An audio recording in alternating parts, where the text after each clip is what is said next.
Olá pessoal, estamos começando mais uma sessão extraordinária. Vocês devem estar achando diferente esse cenário. Estamos aqui diretamente da PUC, na FAMEX, os novos estúdios da ProHub aqui em Porto Alegre. Um espaço extraordinário para vocês gravarem os seus conteúdos. Sejam todos muito bem-vindos. E nós já pedimos desde já para se inscrever no nosso canal, ativar o sininho, também compartilhar com seus amigos no Instagram, no TikTok, em todas as redes sociais, para a gente conseguir atingir ainda mais pessoas. Sou o João Gabriel Dilk e estou aqui do lado do meu grande amigo Daniel Escola e já vou aproveitar para novamente fazer uma propaganda aqui do lançamento do livro do Daniel Escola, O Aluno da Tempestade. Recém-lançado, foi sucesso de venda já nas feiras do livro de Caxias, aqui de Porto Alegre, que recentemente passou. Então, quem não comprou, quem ainda não leu, vai lá, corre na Amazon e adquira logo o seu livro. Também tem aqui nas livrarias de Porto Alegre, né, Escola? Isso. Então, procurem lá e vamos, com certeza, ler. Nas melhores casas do ramo. Mas com certeza. E já temos que também agradecer o nosso convidado de hoje. Uma honra muito grande tê-lo aqui conosco. Advogado, foi vereador, vice-prefeito, deputado estadual e agora recentemente prefeito reeleito de Porto Alegre. Melo, seja muito bem-vindo. Tudo bom, João? Muito obrigado. Bem-vindo. Bom, primeiro cumprimentos aqui por esse espaço. Aliás, a PUC tem recebido muito bem aqui nesse tema da comunicação e dizer que estou aqui com muita alegria para a gente conversar sobre o presente, sobre o futuro da cidade. Aliás, acho que o mundo viveu várias eras, grandes impérios, grandes nações, mas já vive muito tempo a era da cidade. Ou seja, os desafios passam pelas cidades do mundo inteiro. E ainda há milhares de cidades que não nasceram e que vão nascer nas próximas décadas, né? Então, conversar sobre cidade é muito importante, porque eu sempre digo, né, o lugar mais importante é na rua que tu mora, o bairro que tu mora, a cidade que tu mora. Depois tu vai discutir o resto, não? E antes de a gente começar, eu tenho que agradecer nosso patrocinador, parceiro, a Geoprospec, estratégia ambiental para negócios duradouros, uma empresa aqui de Porto Alegre, especializada em geologia. A Geoprospec é uma empresa de 40 anos no mercado, especializada em consultoria ambiental, com atuação no mercado de projetos e estudos ambientais e geológicos, supervisão e monitoramento ambiental de empreendimentos com foco em garantir segurança e performance para os seus clientes. Por isso, se posiciona como uma parceria estratégica baseada no modelo de gestão ambiental e empresarial. Geoprospec há 40 anos perpetuando negócios e o meio ambiente. Sigam eles lá no Instagram, @Geoprospec. E também nossos apoiadores, a Cadeirode, a Quero Café, que também estão conosco neste episódio. Então, Melo... João, mas claro. afinal de contas, o Daniel que está contigo ou tu está com o Daniel? Como é que você nasceu esse casamento? Um pouco de cada, né? Mas começou comigo. Ele me convidou. Foi um convite. Tu entrevistou. Isso aí. E depois tu... E capturei a escola para ser um parceiro. O programa, o podcast, comecei sozinho. Ele começou sozinho. Comecei sozinho. Temos os primeiros episódios foram feitos sozinhos e num deles com o Daniel Escola, onde pude contar, acho que foi pela primeira vez, né? Sobre toda a tua trajetória. E depois, no início do ano, ele embarcou nesse projeto. Grande profissional. Boa parceria. Foi um momento de muito aprendizado, com certeza, estar ao lado dele. E, prefeito, quero te parabenizar pela eleição, né? Que é sempre um pleito, é muito difícil, a gente sabe, né? Então, quero te parabenizar pela conquista, né? E te agradecer por achar nessa agenda corrida, sempre lotada, um espaço para conversar com a gente. E a ideia, então, é a gente ter um bate-papo sobre geral, sobre um pouco sobre Porto Alegre, claro, mas também conhecer um pouco o Melo que a gente não conhece, né? E uma das curiosidades que, óbvio, o pessoal já sabe, mas é que tu não é gaúcho, né? Como é que tu vem parar aqui, Melo? Não, primeiro, né? Eu sempre digo que na política, o melhor momento da vida política é entre a eleição e a posse. Mas no meu caso, como eu sou prefeito, não está dando para curtir. Não está nem dando para... Porque quando tu te elege e não tem ainda o exercício do mandato, todo mundo te abraça, te cumprimenta, te convida para comer de graça, venha para cá. Tá. Aí quando tu assume o mandato, Melo, o buraco na minha rua, Melo, o posto de saúde, fulano e tal. Então, nesse caso agora, o prefeito reeleito, eu não estou tendo esse gosto, né? Eu tenho que já sou prefeito e levando o pau, terminou a eleição e continua a luta, né? Embora tenha montado uma comissão de transição. Eu sempre digo, João, Gabriel e quem está conosco aqui no podcast, o seguinte: gaúcho, para mim, é um estado de espírito. Né? Eu me considero um goiano de nascimento, um gaúcho de coração e um porto-alegrense por adoção. e adendaria, acho que eu sou uma pequena compensação. O Rio Grande do Sul, né, da década de 40 até recentemente, mandou para todas as fronteiras do Brasil 1.300.000 gaúchos. Tu chega num Tocantins, que antigamente era estado de Goiás, ou no Mato Grosso do Sul, Mato Grosso, ou Bahia, Pará, Paraná, tu vai encontrar colônias de gaúchos e até governadores como o Blágio Maggi e tantos outros que se tornaram, né, com feitos extraordinários da economia. Então, eu sou uma pequena compensação. Eu vim para cá, cheguei em 78 e comecei a minha vida aqui na labuta, trabalhando, estudando, me virando, né, para vencer na vida. Comecei a minha vida numa lancheria, né? Mas, Belo, Barriga no balcão, olho no mundo. O que te trouxe para cá? Por que tu veio para Porto Alegre? Primeiro, nós temos que salvar o bispo aqui, que chegou aqui agora, o Solimar também, né, auxiliar do nosso reitor. Daqui também tem uma espectadora ao vivo aqui. Que honra. Solimar, nosso grande amigo, chefe de gabinete do seu reitor. Né? Deixa eu te dizer assim, gente, eu já contei um pouco dessa história, ela é longa, mas eu sou da família de agricultores da subsistência. Meu pai morreu novo, minha mãe está com 92 anos, sofrendo muito lá numa cama, né, mas está viva. Né? E nós éramos, a minha irmã, a Aparecida, que está viva, e mais 5, então são 7 da família. Né? Nasci literalmente na roça, né? Nem médico tinha parteira naquela época. Meu avô, por exemplo, teve 24 filhos, né, com 2 mulheres, sendo que, né, das 2 esposas que ele teve, perdeu 4 nos partos. Né? Isso é a história do Brasil, em vários lugares. Então. Família grande, né?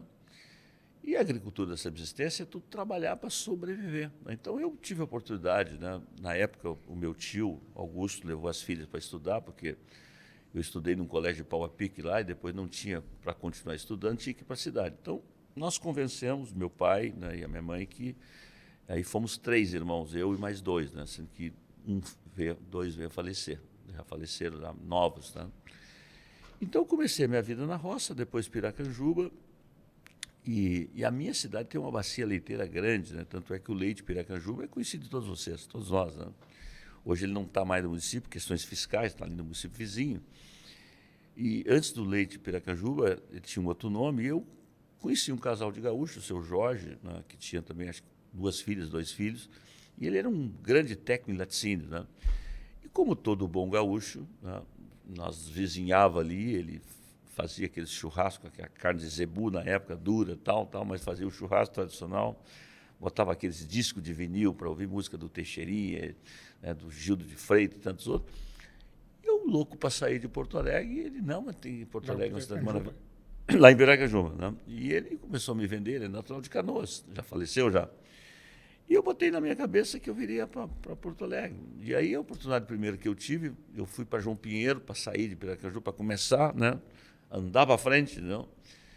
E aí em 78 eu aportei aqui, não lembro, era um dia ensolarado, Ondes da Penha. Né? E aí comecei minha vida, 78. Bom, ficou na cidade nova, e aí? Vindo do interior. Eu cheguei aqui sem lenço e sem documento, que é uma expressão muito gauchesca, né? Mas, uma mão na frente e outra atrás. E aí a Terezinha Lino, que ainda está viva, já está lá com seus 85 anos, ela era na época funcionária da antiga CRT, que não tem mais, né? E ela foi uma grande conselheira, disse, olha, tia, Sebastião, tu tem que procurar uma casa de estudante, tu não tem dinheiro e tal. E aí eu fui procurar a casa de estudante, mas eu tinha um diploma de 1º grau, ensino fundamental. Eu não tinha ainda, não tinha um diploma de 2º grau, ou seja, eu não estava ainda sendo um vestibulando. Eu fui na Riachuelo e acabei sendo recebido, mas não aceito porque ali era uma casa para universitária, que aliás está fechada, e eu estou tentando fazer um negócio lá para tentar recuperar aquela casa. O de Fortunati morou. Pois é. Aí o que acontece, Dom? Aí eu fui acabar na casa do estudante, que era Seu Jet, que era uma casa de estudante, mas já era mais gente que tinha deixado de estudar e não deixou a casa. Mas tinha estudantes ainda, mas tinha gente que já não estava mais estudante, mas transformou aquilo numa moradia. Né? Então, ali eu comecei a minha vida, né? E aí estudando, trabalhando, estudando, primeiramente numa lancheria, depois, então, nesta nesta casa de estudante, que era um misto de não estudante com estudante, tinha o Marcelo, que ele tinha uma banca lá na Seasa. Se vocês não conhecem a Seasa, tem um lugar chamado Pedra, né? Pedra onde vende fruta, abacate, tal. Vende para o atacado, mas tem também as bancas. E aí ele me disse, olha, eu vejo a tua dificuldade aqui, se tu quiser ganhar um dinheirinho a mais, vai carregar a caixa lá, que sempre dá uma grana lá de madrugada. Então, no primeiro momento, eu carreguei caixa de madrugada, trabalhei na lancheria, foram os 2 primeiros momentos da minha vida. Depois eu fui para a casa do construtor, depois eu fui para a Tubomac, depois o Marudinho Florestal, Moto Metalúrgica, Ivo Pens, e aí criei uma firmazinha chamada Melo Andrade Representações. Então eu vivia puramente de comissão. Lá no Tubomac tinha até um pequeno fixo, né? Tem essa carteira assinada, ainda tem ali o carimbo da Tubomac, que é uma empresa que também é ligada ao Grupo Zampronha, um grupo forte, depois vendeu para, acho que a Uzi Minas comprou a Zampronha aqui. Então a minha vida vem. Aí fui estudando, trabalhando. Em 88 eu me tornei advogado. Então, em 88, aí parei de ser vendedor, parei de ser representante comercial e montei ali bem do lado da Opinião. A Opinião já existia, né? A Opinião é uma casa de show muito antiga, José do Patrocínio, 822.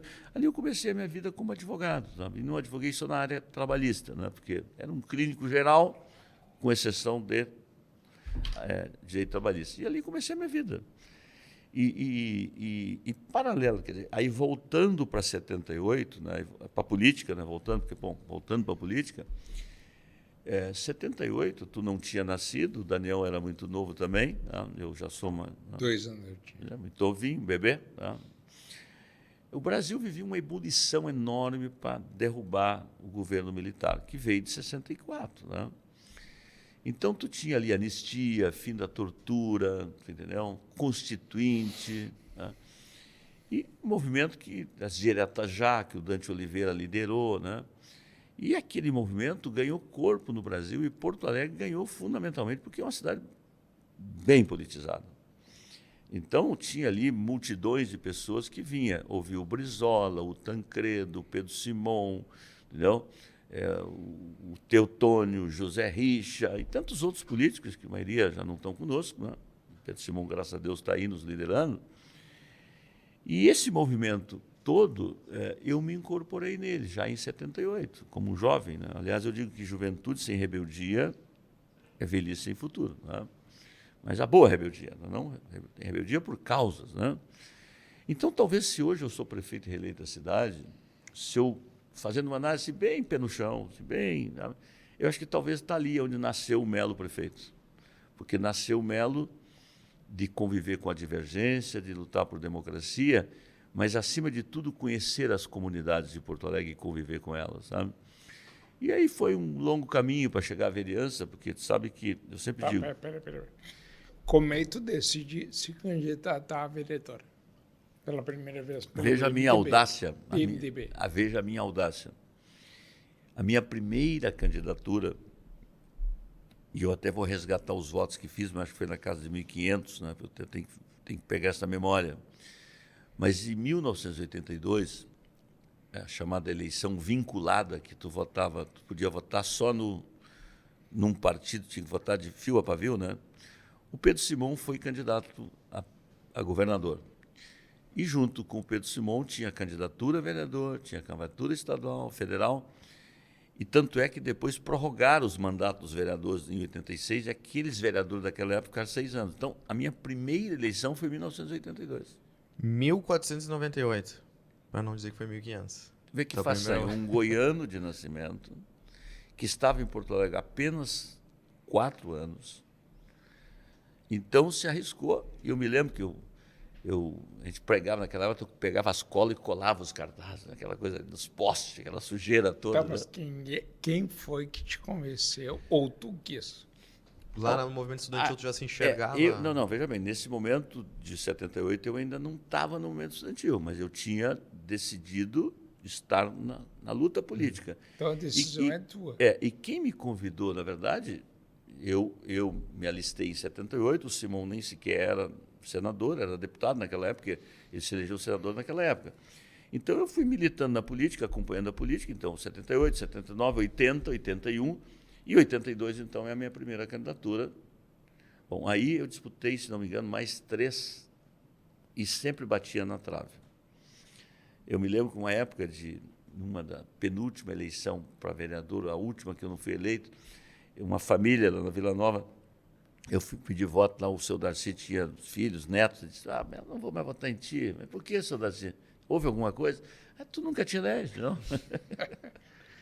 Então, hoje eleições então quando eu vejo hoje os caras, por exemplo, terminam a eleição, porque o cara vai ficando velho, experimentado, tu tinha na coligação 280 candidatos e todos diziam que ia se eleger. E eu sim, está certo, vamos se eleger. A gente sabe que daqueles ia eleger 10, 12, 15, 16, 17 e tal.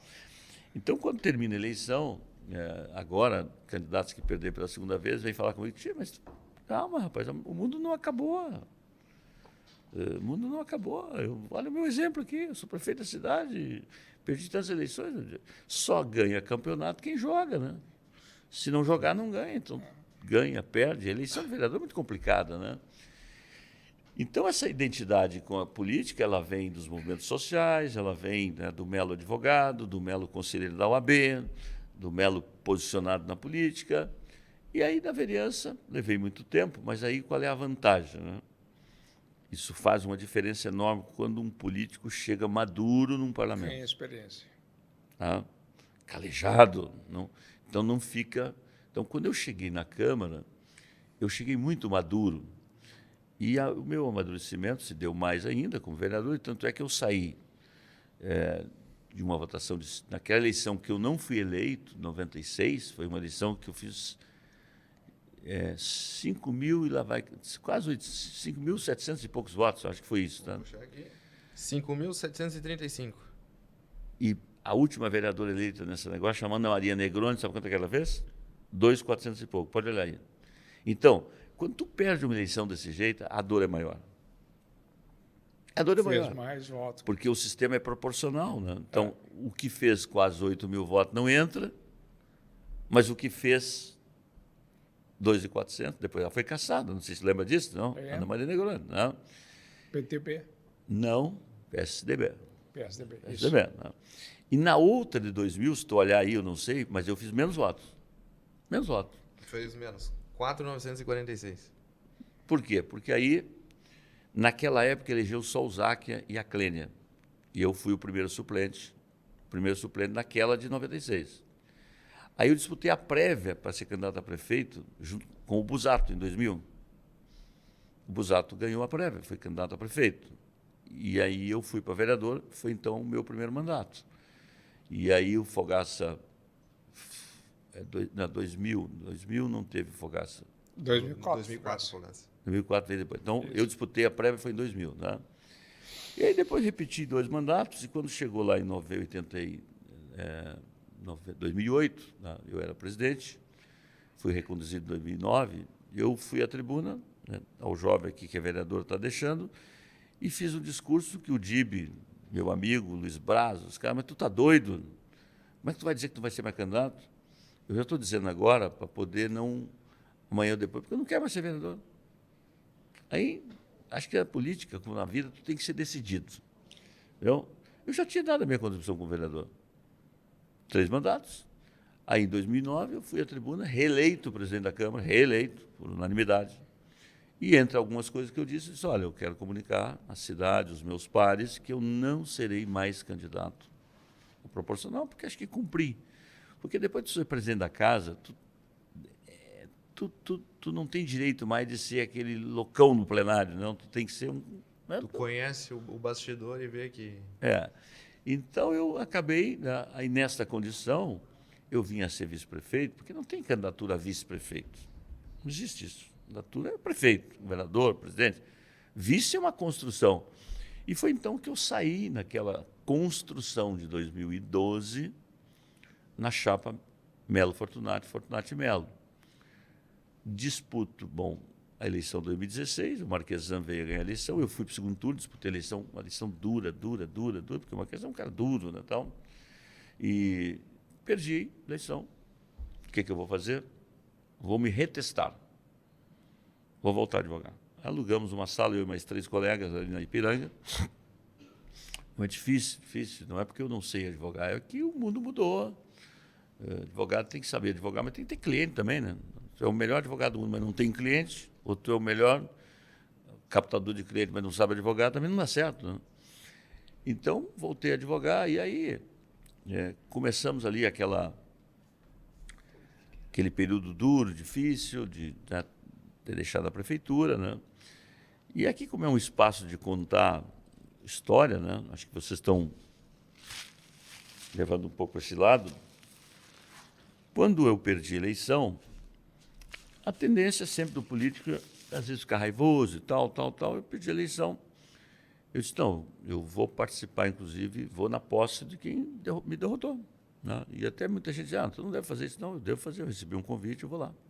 A Valéria dizia, vamos lá.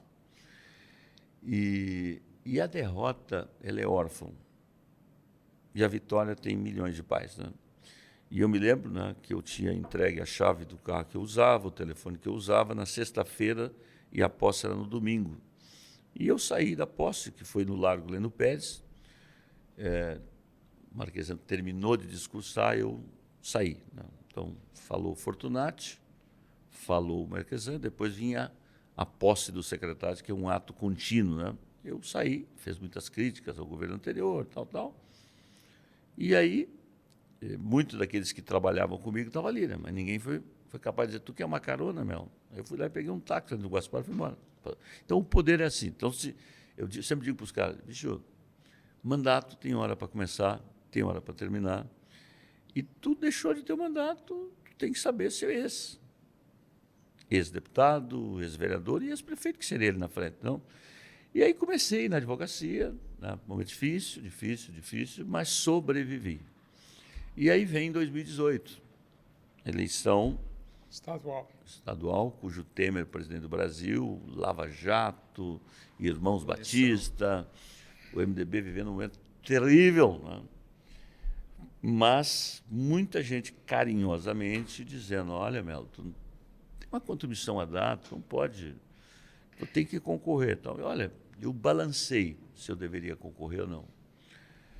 Aí, em um determinado dia, depois de muitas pessoas ligadas a concorrer, nós tem um posto de gasolina que tem um salão ali na Farrapos ali, que é do Sadi e tal. Nós resolvemos ir para lá de manhã para fazer uma decisão final. Tinha umas 100, cento e poucas pessoas. É uma roda de chimarrão, conversando, os prós e o contra, tal. E todo mundo diz, olha, candidato a prefeito, foi para o segundo turno. Se tu não te eleger deputado, a carreira está encerrada. Entendeu?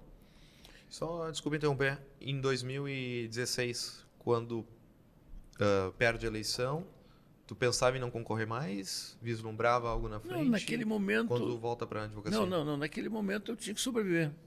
Tinha que trabalhar. Tinha que ter dignidade. Não, então trabalhar. Eu não estava dizendo que eu não ia concorrer ou não ia concorrer. Essa decisão de concorrer, ela brotou na eleição de 2018, quando... Correto? 2018, é isso, né? Isso. 2018, tá? Deputado estadual. Estadual. E aí, o MDB tinha uma bancada de 8, correto? Reelegeu 7, e o único que entrou, que não era deputado, fui eu. E entrei, acho que ganhando do Burgo ali por 300 votos. Talvez 300 ou menos. Carlos Burgo, que foi o primeiro suplente naquela que eu me tornei titular na Assembleia. E o Burgo vinha com mandato titular? Não. Ele era secretário todo poderoso do nosso amigo, querido Sartori. Todo poderoso, fez uma campanha bonita, entendeu? Bom, aí eu me torno deputado, o Sartori perde a eleição, né? Perde a eleição para o Eduardo Leite. Eu achava que o MDB não deveria contribuir, mas não está no governo, mas manifestou isso no primeiro momento, depois mudou de ideia e eu fiquei meio isolado na bancada, porque eu disse, olha, tá bem, sou minoria, vou ser um deputado independente, mas não... Por quê? Porque, Escola, eu acho o seguinte, eu tenho um viés não carguista na política. Não.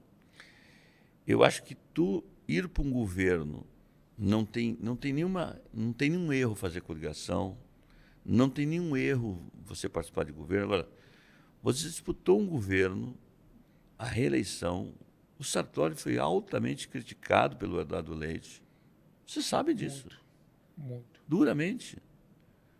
Então, acho que tem que ter, sabe, claro, então naquilo que o Eduardo, o que eu dizia lá, naquilo que o Eduardo vai defender, que é do governo Sartori, eu acho que o MDB tem que estar votando e votando mesmo. Mas não precisa estar em governo para fazer isso. O senhor acha que quem foi é carguista? Eu não vou usar essa expressão para não ser deselegante com ninguém, né? Mas eu acho que, no geral, hoje, a composição de governo está muito mais por cargos de que por ideologia. O que houve com o senhor e o Fortunati? Nada, Daniel. Eu fui Como é que surgiu essa discussão? Porque eu lembro, eu cobri vocês. É. O senhor é vice-exemplar. Isso. O que houve com a hora que o Fortunati foi para um lado e o senhor foi para o outro? Não, eu não mudei de lado. Quem mudou de lado foi ele, né? Ou voltou para o lado onde ele nasceu, né?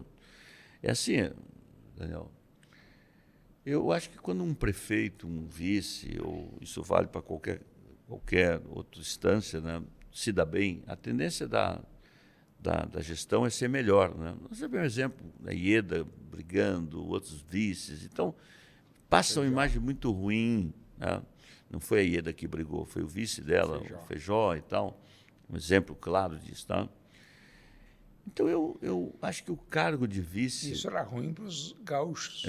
O cargo de vice, você tem que estar na sombra, mas tu não pode sombrear. O que significa isso? O titular do cargo, as pessoas não votam para vice. Aliás, é uma grande discussão se deve ter vice. Tem muita gente que entende que não tem que ter vice. Eu já fui vice. E tem gente que entende que o Brasil não tinha que ter vice. É uma tese. Não? E eu acho que um vice pode ajudar muito. E eu acho que ajudei muito. Então, na eleição de 2016, né, já teve o primeiro desarranjo político ali, porque eu vou ser, por exemplo, prefeito de novo a partir de 2016, 2025. Tá? Eu não concorro mais à reeleição. Bom, evidente que não é hora de discutir isso, mas eu lidero uma grande frente. Se a frente que eu lidero hoje entender de ter um candidato, eu serei o primeiro cabo eleitoral dessa frente, porque eu não posso pensar só em mim, né? Se foi bom ter uma frente para eleger o Melo 2 vezes, bom, com certeza vai ter um candidato da nossa base, da nossa frente, para liderar. Quem seria? Não, isso não tem jogo. Eu só estou te contando isso porque nós tivemos um desacerto lá em 2016, porque o então Fortunati ficou totalmente dizendo que eu era o candidato dele, mas liberou todo mundo para apoiar o Marquesan e outros. Então, ali teve, sim, eu engoli aquilo. Tudo certo, perdi a eleição. E o dia que veio a eleição, naquele dia difícil para um candidato derrotado, é dar entrevista, que é um rito. Né? Ganhando ou perdendo tem um rito. A vida tem rito. A política tem rito. Né? Então, eu me lembro, quando ele, entrevistado, né, por uma das rádios, não, eu não perdi a eleição. Aquilo ali ficou marcado para mim. Né? Mas não, vice-prefeito que cumpriu o meu papel durante 4 anos com lealdade. É tudo relavado. Agora, ele me conhecendo, entendeu? Ele atribuiu ao senhor, o senhor achou que ele atribuiu a derrota ao senhor? Não, ele disse que ele não perdeu. Lavou as mãos. Na tua... E ele dizia que era o candidato dele. Sim. Quando ganhou o Marquesan, ele disse que não perdeu, então significa que é bom.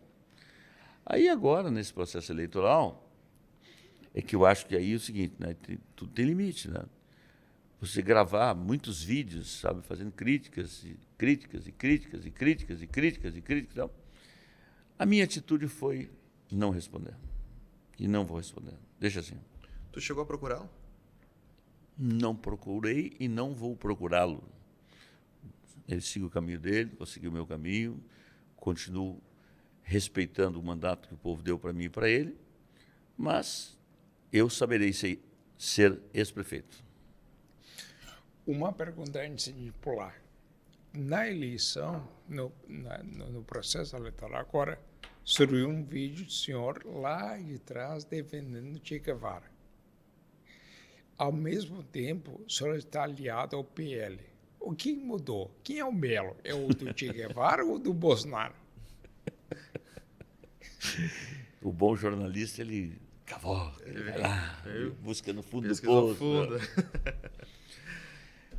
O normal da juventude da década de 70 é tu ser mais esquerda no início e amadurecendo e vendo que o caminho melhor para uma sociedade é o centro-direita. Esse é o Melo, que não é que o Melo mudou, o Melo amadureceu. Mas aquele vídeo, na verdade, eu me lembro muito bem, é uma parte do plenário. A Maristela Maffei deu o nome de uma rua, Che Guevara. Acho que não me engano é isso. A Maristela Maffei, vereadora do PT, né? E eu devo ter feito uma parte, né? E aí, como tu sabe, hoje tu faz os recortes que tu quer, do jeito que tu quer, né? E eu me lembro muito engraçado isso, que na eleição de 2020, eu até desconfio, né, algumas fontes, mas também não vou revelá-las, né? Dessas patrocinadoras apócrifos. Aí dizem que me botaram uma capa do Stalin e patrocinaram aquilo e mandaram para milhares de pessoas para dizer que eu era um comunista. Então, na eleição de 2020, eu era comunista no primeiro turno. No segundo turno, eu já era bolsonarista. Foi do 0 ao 100. Quem é o Melo de 2024 ou 2025? O Então, próximo. então, é assim, então, eu me lembro muito bem. Eu era comunista, no primeiro turno, Melo comunista. Aí, no segundo turno, Melo bolsonarista. Mas o Melo agora é bolsonarista? Não. Eu votei, acho que é importante dizer o seguinte, eu votei no Lula em 89, quando o Collor, eu votei no Ulisses, doutor Ulisses. O doutor Ulisses não ganhou a eleição, acho que tem uma das grandes injustiças com ele e com o Brizola, acho que dois seres humanos. Bom, aí, 89, foi a única vez que eu votei no PT na minha vida. Não votei no PT, votei no Lula, tinha uma disputa. Né? Segundo turno é o... A única, porque eu só nunca mais vou votar no PT? Acho que não. Tá? Aí é o seguinte, não votarei mais no PT, nunca mais votei. Votei no Lula, uma disputa entre o Collor e o Lula. Tá?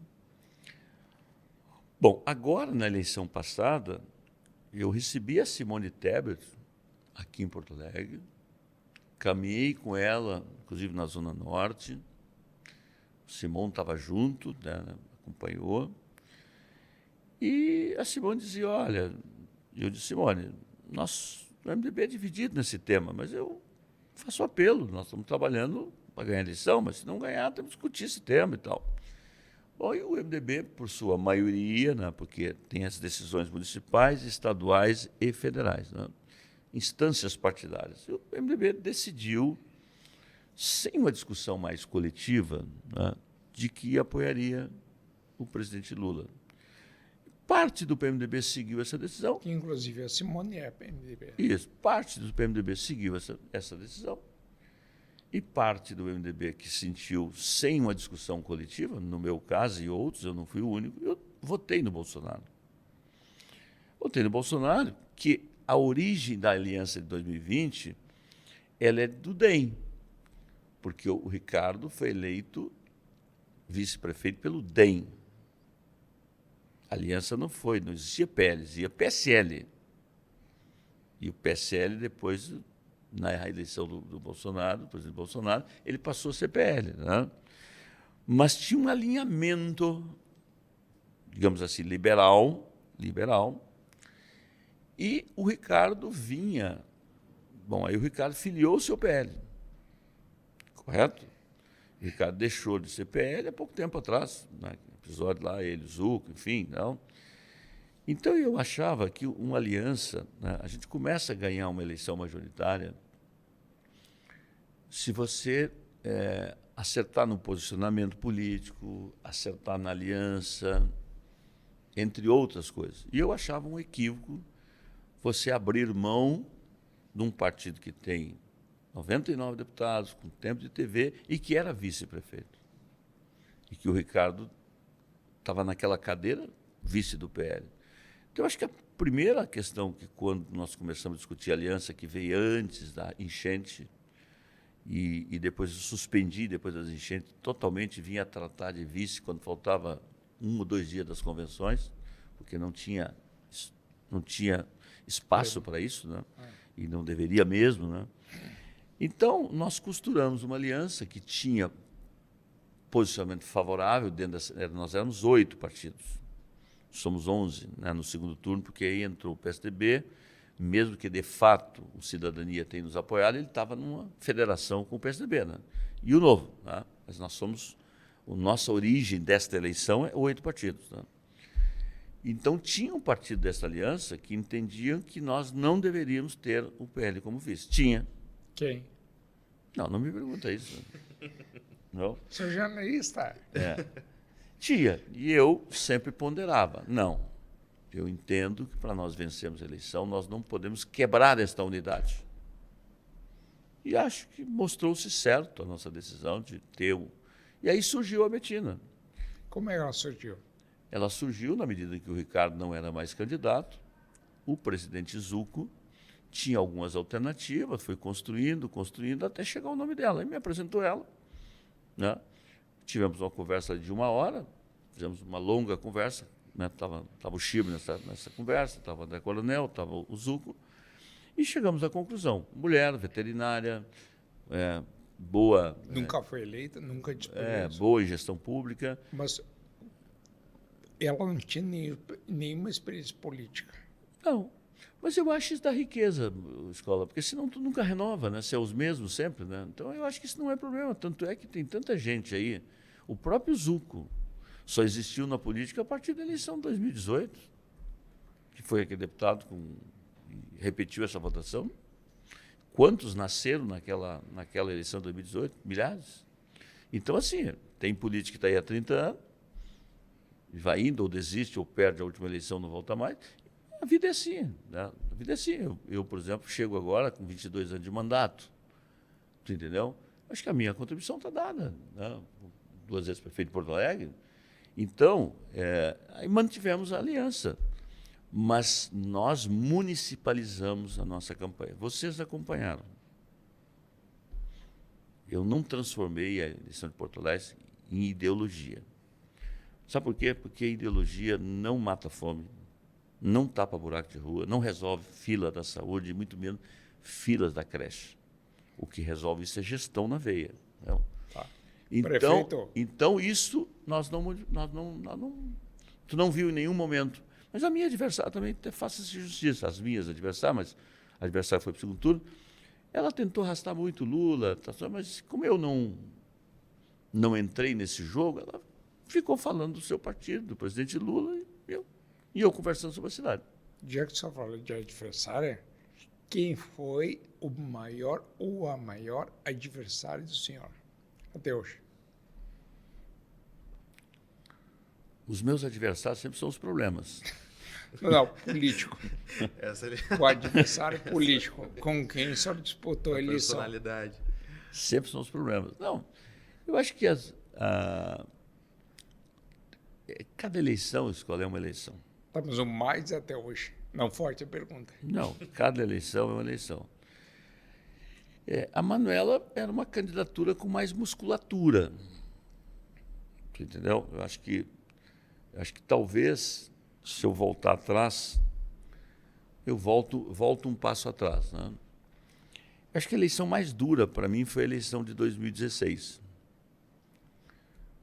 Porque eu falei dela um pouco aqui atrás agora, eu era governo, então eu carregava o peso de ser governo, porque a gente, para ganhar a eleição, tu tem que ter vários instrumentos, um deles boas pesquisas. Então, a pesquisa de 2016 mostrava fadiga dos metais de um governo que vinha desde 2004.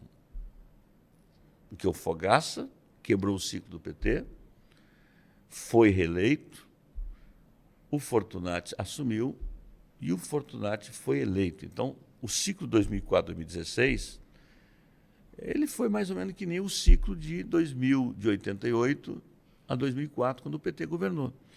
Então, aquelas pesquisas que a gente manuseava, via assim, olha, eu fui para o segundo turno, mas acho que fui para o segundo turno muito pela figura do Melo, tu entendeu? O vice-prefeito atuante, entendeu?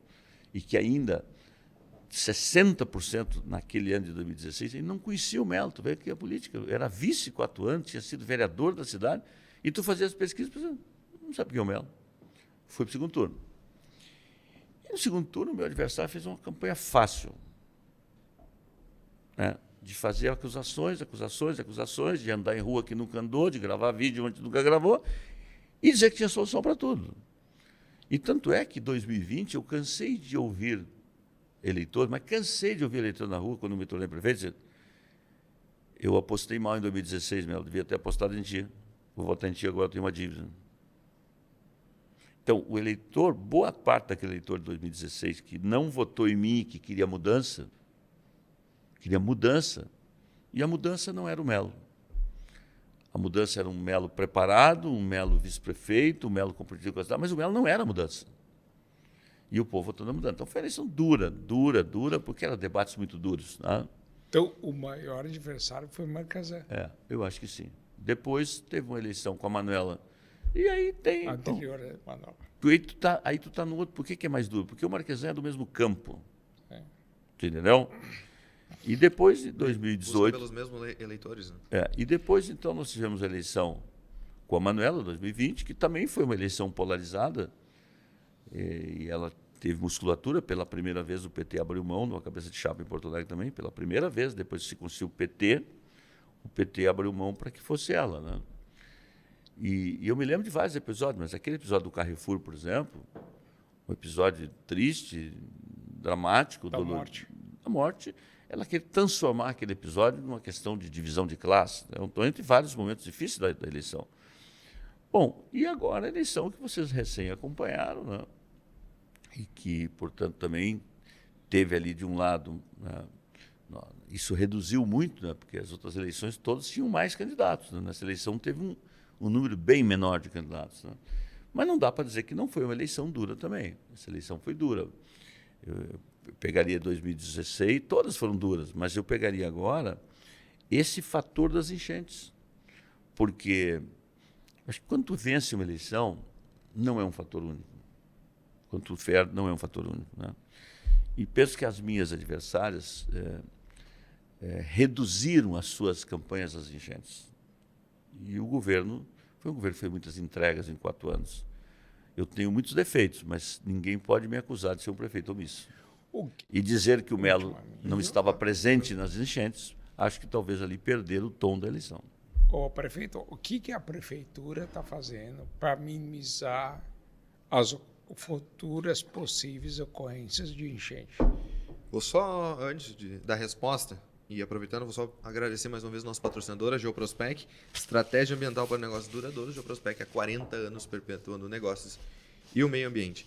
Justamente, acho que agora vamos entrar nesse tema que é tão fatídico e o pessoal nos cobrou muito, também já estamos a avançar, mas em relação às enchentes, né? Vamos, com essa pergunta da escola, vamos dar... Vamos avançar, vamos melhorar. Mas com certeza. Tá, mas o que está fazendo para minimizar os problemas? Não, vou responder. É assim, feliz de uma cidade que tem um estuário como o Guaíba. O Guaíba é formado por 4 rios e 22 afluentes que jogam muita água no Guaíba. 14 trilhões de litros por segundo. Exatamente. Bom, a enchente de 41, que nenhum de nós era nascido, foi o nascedouro desse sistema que está hoje aí.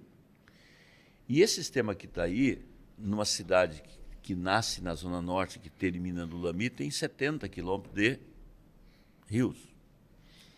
Mas o sistema que está aí, ele vai do Lami, ele vai do Sarandi até o Cristal, mais precisamente na Vila dos Pescadores, que é passando o Iate Clube do Guaíba, passando Veleiros. Tá? A partir dali até o Lami, incluindo o meu bairro que eu moro, não tem proteção de cheias. Ou seja, é nível da cidade, é o nível do Guaíba. E teve muitas áreas que também alagaram, porque não foi só aqui, tá? Na Zona Norte e na Zona do 4º Distrito.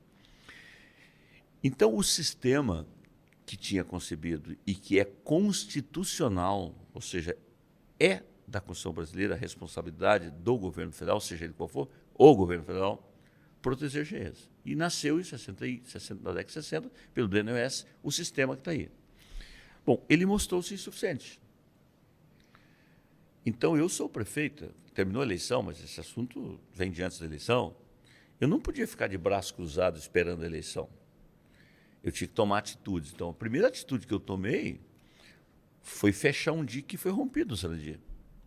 Por que o Sarandi foi o último bairro que saiu água? Porque rompeu-se um dos diques. E eu me lembro de um dia que eu tive que acolher 37 famílias, e as famílias que tem mais 400 que moram mais para frente, não saí. Aí tinha vereador de oposição e eu botei a guarda e disse, não, vocês vão ser acolhidos, vão ter aluguel social, vão ter estadia solidária, mas vocês não podem ficar aqui, eu tenho que fechar o dique. Então esse dique foi fechado e agora está sendo reforçado, né? Que é aquele da bomba 10, que a gente vai pela Frueito e enxerga ali, casa 8, depois casa 10. Atrás da Fierg tem um grande dique, ele vem especialmente de Braço do Gravataí, o Arroio Feijó. Esse dique está sendo alteado, quer dizer, levantado ele para 5,80, porque ele tinha, né, vamos imaginar que o dique seja daqui até a reitoria, tinha lugar que ele tinha 4,20, 3,80, 3,90, então ele está sendo reforçado e alteado, né? Nós já começamos a obra em 2 casas de bombas e virão outras agora, e o Muro da Mata tem 14 comportas. Então, 1, 2, 3, até o 14. 14 é aquele da Boca do Jacuí. Nós já decidimos fechar 7, os projetos finais aí, porque foi feito um projeto que, vamos imaginar, o Muro da Mata estava aqui, a empresa que foi contratada disse que ia fazer um fechamento do muro, levando 3 metros para dentro. E eu disse, não, tem um corredor ali dentro do Salto Santo ali, não dá para botar um muro de 3 metros para lá. Então eles refizeram o projeto, essa semana deve estar pronto, onde nós vamos fechar com concreto 7 dessas comportas e vamos trocar outras comportas por novas. Aquelas que... Mas o muro fica? O muro fica, nós vamos fechar, onde tinha aquelas comportas de ferro, nós vamos fechar 7, fica 7 ainda. Dessas 7 tem algumas que dá para ser consertada e outras tem que ser trocadas, né? Aí tu chega às casas de bomba, que são 23. E aí é importante agora ter um pouco mais de racionalidade, né? A quantidade de água que chegou em Porto Alegre, se tivesse 1 milhão de casas de bomba, teria acontecido tudo igual. Reduzir o debate do alagamento de Porto Alegre com uma casa de bomba é, no mínimo, uma irresponsabilidade. Qual é o papel de uma casa de bomba? Vamos imaginar que isso aqui é uma bacia, Santa Gorete, 4º Distrito, Vila Minuano. É aquilo que nós chamamos de cota baixa, o local que tem uma cota baixa, que a água não escoa por gravidade. Se ela não escoa por gravidade, ela tem que ser pega por uma bomba e bombeada para dentro do Guaíba. Estas casas de bombas, todas elas, 3,80 de altura, 4 e pouquinho, a altura de uma casa de bomba, que ela tem um painel elétrico, ela tem os motores e as bombas que bombeiam lá. Então, como é que uma casa de bomba que estava tomada por 5,37 metros ia funcionar, se todos os painéis foram desligados? Então, se tivesse 1 milhão de casas de bomba, como é que eu vou bombear uma água que está a 3,80 de altura para um Guaíba que está a 5,37? Então, as razões do alagamento são muitas. São muitas. Por exemplo, o dique da Assis Brasil, por exemplo, naquela passagem de Cachoeirinha, aquilo é um dique. Como a Freeway é um dique. A Freeway é um dique. Por que o Guaíba não entra ali? Porque tem uma Freeway. No entanto, a passagem da Assis Brasil, ali em Cachoeirinha, é uma passagem baixa. Ali entrou água aos borbotões. Tanto que isolou a cidade. E outro lugar que entrou água? No dique, ali da Nazaré, né? Aonde entrou o aeroporto. Por que o aeroporto foi alagado? Porque aquele dique não resistiu. Lá perto da Iara Adubo, lá, João de Oliveira Maciel, acho que é isso, João de Oliveira, entrou água. A usina do Gasômetro vazou água por dentro da usina, 1 metro de altura, e vazou e veio rumo à Cidade Baixa. Então, não dá para dizer, né, que as razões do alagamento foram as manutenções da casa de bomba. E acho que aí meus adversários também se perderam muito, porque cá para nós, seja o Daniel Escola, seja tu, João, quem tivesse, a enchente tinha acontecido. Então, tem 2 caminhos. Então, é refazer as obras emergenciais, estou falando de 500 milhão, 600 milhões, e aí tem obras futurísticas, porque eu não posso fazer um muro ou um dique sem estudo. E aí nós contratamos o professor Tucci, que é antigo PH. O governo federal está dizendo que vai aportar 6 bilhões de reais, esse dinheiro não saiu do papel ainda. Quem deve coordenar isso é o governo do Estado e que envolve obras, inclusive do Arroio Feijó. E aí tem uma outra coisa também, chamada limpeza do Guaíba. O que tem de areia no Guaíba é uma coisa assustadora. Então, não basta também fazer os diques altos se a areia está muito alta, qualquer chuva que chega. Quem vai fazer esse isso trabalho? É do governo do Estado. Auxiliamento. Não, esse é uma competência do governo do Estado, que no plano de recuperação do Rio Grande, que está deixando de pagar 300 milhões por mês da dívida por 3 anos, não está perdoando dívida, né? A dívida vai ser paga totalmente depois, mas nesses 3 anos, então isso dá quase 11 bilhões. Então, eu tenho conversado com o governador e penso que um dos desafios do Rio Grande do Sul, porque você não faz proteção de cheia de uma cidade e você não faz limpeza do Guaíba de uma cidade, né? Então, o Jacuí é maior do que Porto Alegre. Então, essa é uma competência. Então, a competência nossa é limpar o Arroio Ipiranga, é fazer macrodrenagem, é altear a casa de bomba, é fazer o dia agora. Tem coisas que é a competência de outros governos. Eu, sinceramente, sempre disse isso, e estou dizendo o que eu disse nas mesas, presidente Lula, ministro Pimenta, ministro Valdez, ministro Jader, que é o seguinte, quem deveria fazer essas obras não era a prefeitura, é o governo federal. Mas como eu sei da burocracia, que as coisas não saem do papel, eu estou fazendo. Agora estamos brigando por financiamento, lutando por financiamento. Então, isso é um pouco disso. Agora, é só isso das enchentes? Não. Nós estamos pagando hoje pela prefeitura, chamada Estadia Solidária, 3.500 pessoas não tiveram como voltar. E elas recebem R$ 1.000 para morar com o vizinho, com o amigo, com o sogro, com a sogra. Tal. Então, essas casas ficou nesta mesa de negociação que a prefeitura fazia o laudo, manda o laudo para Brasília, os cadastros corretamente e o governo compra. Qual é a dificuldade?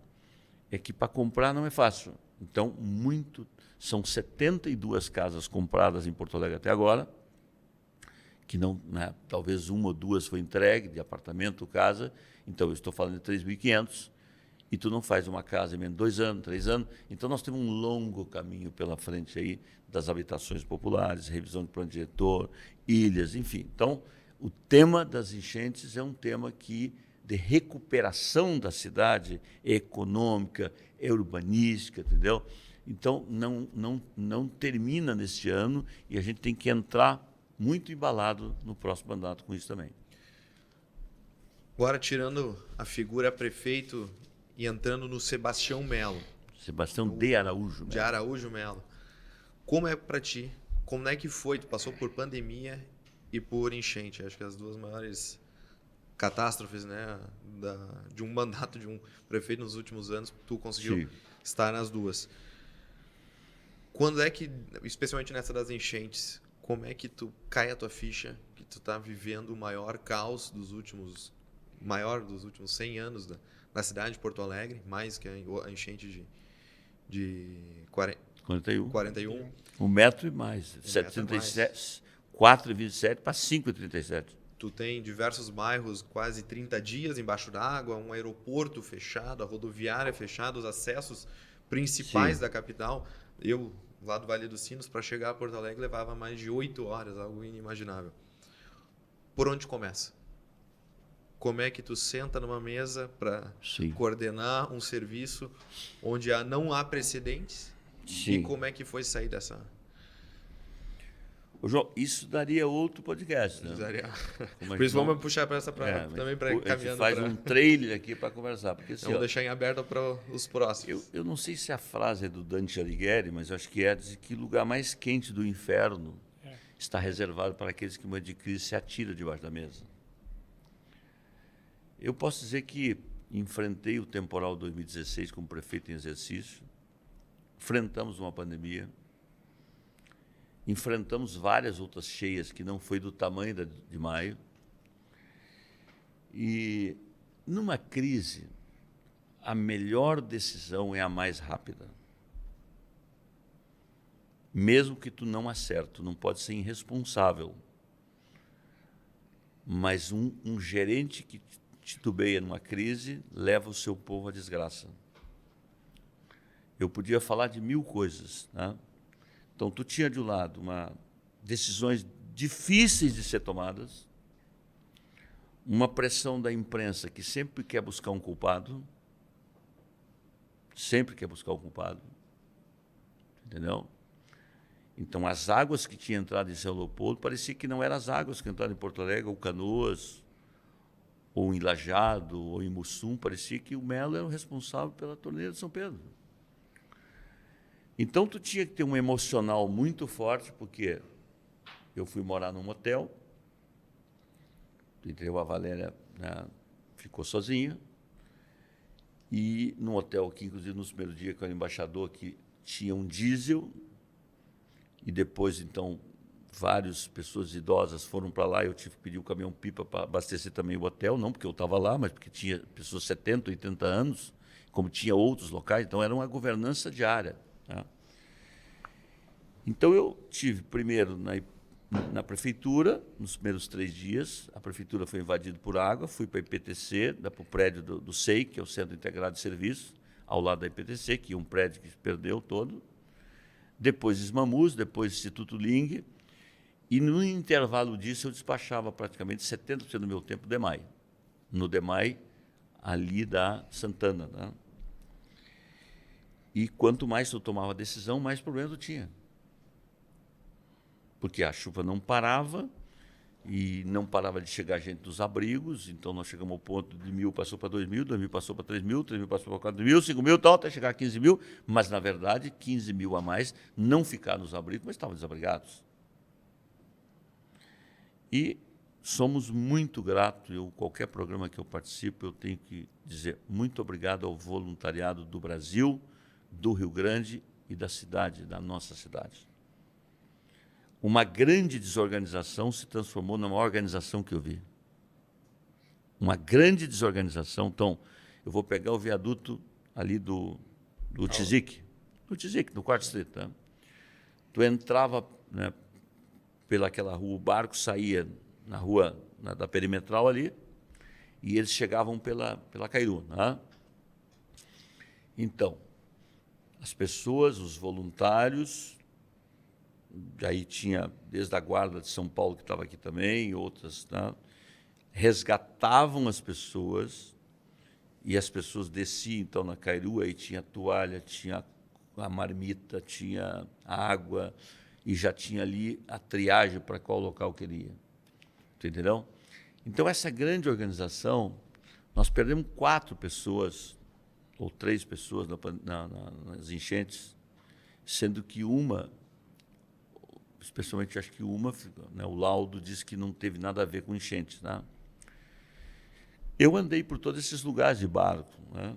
E naqueles prédios ali do 4º Distrito, as pessoas que estavam no 2º, 3º andar, 4º andar, não desceram. Eu cansei de ver gente que abanava e dizia, a gente pergunta, quer descer? Não, tal. Teve lugares, por exemplo, que pessoas, nós tínhamos que arrombar a porta para salvar pessoas. Mas isso valia, e especialmente os 2 lugares onde teve mais resgate foi 3 lugares. O 4º Distrito, o grande 4º Distrito, mas aí tem o Maitá foi, né, foi dezenas de ônibus que conseguimos chegar. O secretário Adão, por exemplo, né, ele foi para lá, né, e ele perdeu o carro dele lá, porque ele deixou o carro e ficou coordenando a saída de pessoas, e o carro dele foi para o enchente, como milhares foram. Não? Para tu ver o nível de tensão que nós estávamos. Não? Então, tu tinha o Maitá, tu tinha 4º Distrito e tu tinha Sarandi. E no Sarandi, com um grave perigo de romper o dique do Sarandi. Mataria muita gente.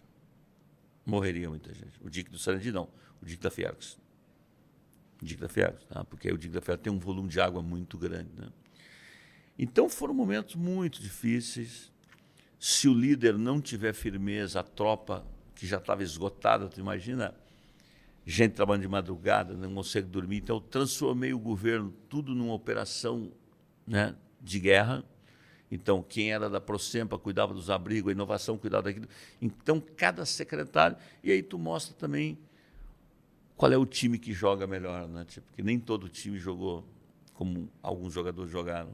Né? Nem todo time jogou. Alguém jogou mal? Não se apresentou como deveria se apresentar, porque eu acho que num momento como esse é uma questão de Qual área? Não, nós jogamos em todas as áreas. Quer dizer que nem todas as secretarias, entendeu? Encaixou como algumas outras, não? Mas o certo é que nós transformamos esse momento. Então eu era o coordenador de tudo isso, juntamente com o Ricardo, que teve um papel extraordinário, né? Então tu tinha que tomar decisões, eu botava o pé para fora, tinha 3 carros da imprensa já para me entrevistar, eu, né, às vezes com dificuldade de tempo, mas nunca deixando de dar atenção, mas chega um ponto, respostas impossíveis, né? Respostas impossíveis, por quê? Porque nós estamos trabalhando numa tragédia. Tá, o protocolo, mas não tem protocolo para uma tragédia que nunca teve desse tamanho.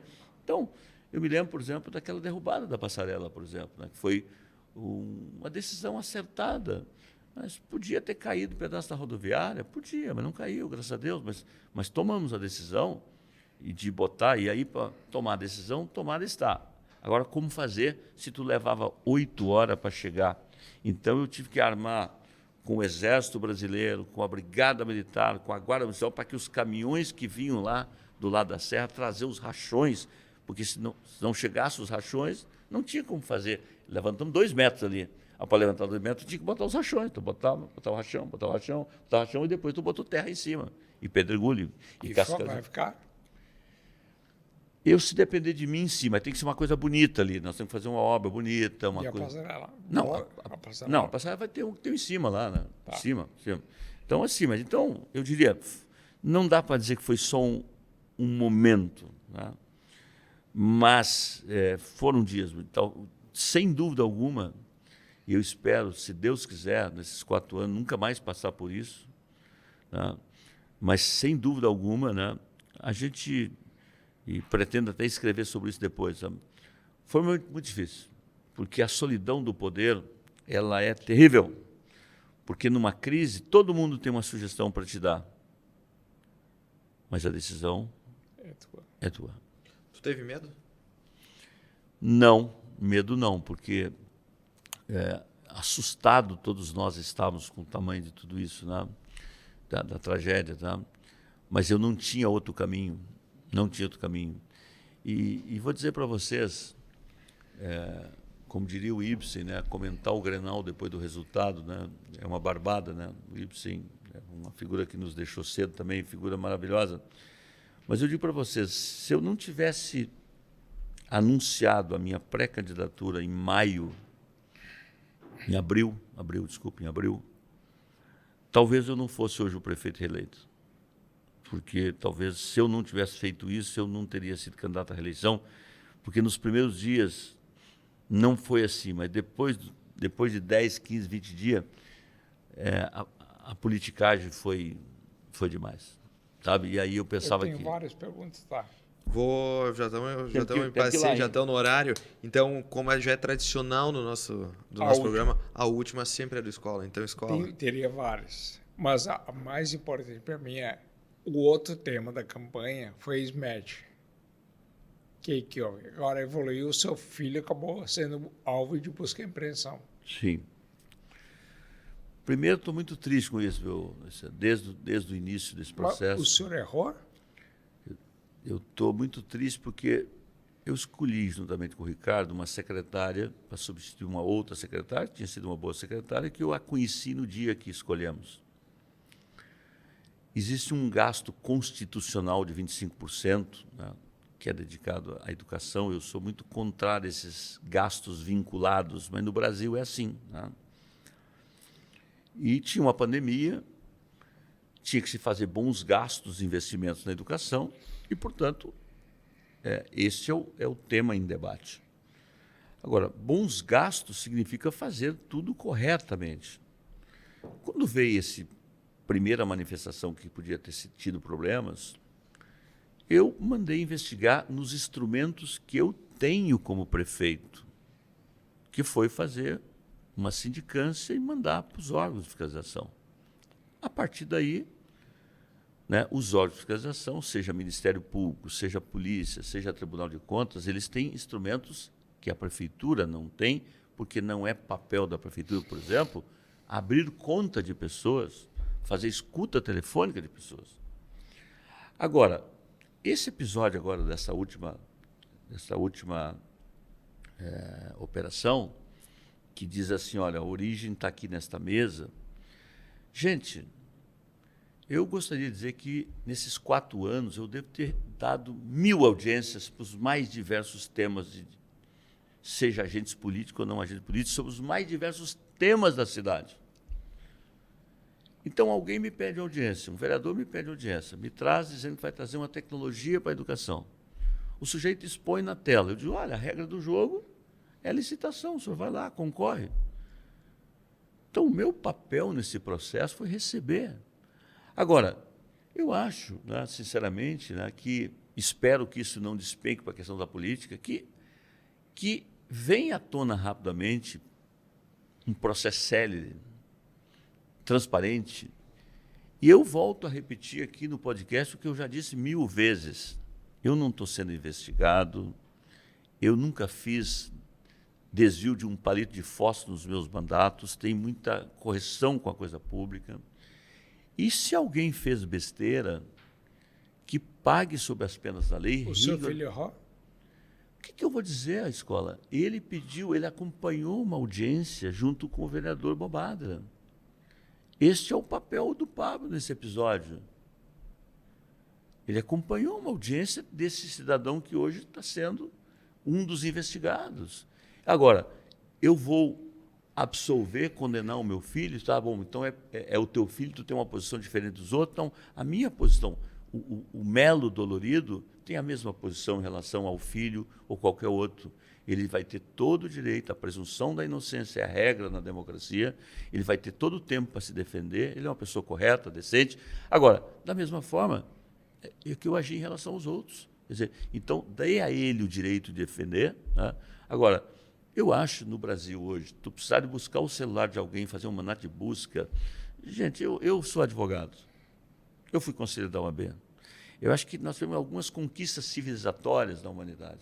Uma delas, até que prove o contrário, todos nós somos inocentes. Nós estamos vendo uma época do Brasil que todo mundo é culpado. E aí eu jogo pena para cima e depois não tenho como juntar. E se nós olharmos episódios do Rio Grande do Sul, de coisas que aconteceram ao longo do tempo e que depois nada ficou provado, eu não vou citar o nome de ninguém, porque não vou dizer isso para não lembrar de tristezas que aconteceram. Então é o seguinte, eu acho que o episódio da SMED é, para mim, muito triste, porque conheci a secretária no dia, mandei fazer a coisa correta, existe indício de que tem problema. Então, agora, a polícia tem que fazer o seu papel, o Ministério Público tem que fazer o seu papel e tem que haver um julgamento rápido desse processo e botar um ponto final e quem fez besteira pague por isso. É o meu posicionamento desde o primeiro momento desse episódio, não é agora. Melo, acho que te agradecemos muito por ter aceito o nosso convite mais uma vez. Quero agradecer a todos que nos acompanharam em mais este episódio, reforçar o convite para adquirirem o livro do Daniel Escola, que está à venda nas livrarias aqui de Porto Alegre, nas melhores, como dito pelo Melo, e também lá na Amazon. Então, O Aluno da Tempestade. Melo, muito obrigado. Vocês ficaram 1h10, hein? Viu só? 1h20. Vocês já com 1 hora, capturamos. tem que atrasar 10 minutos lá na outra. Viu só?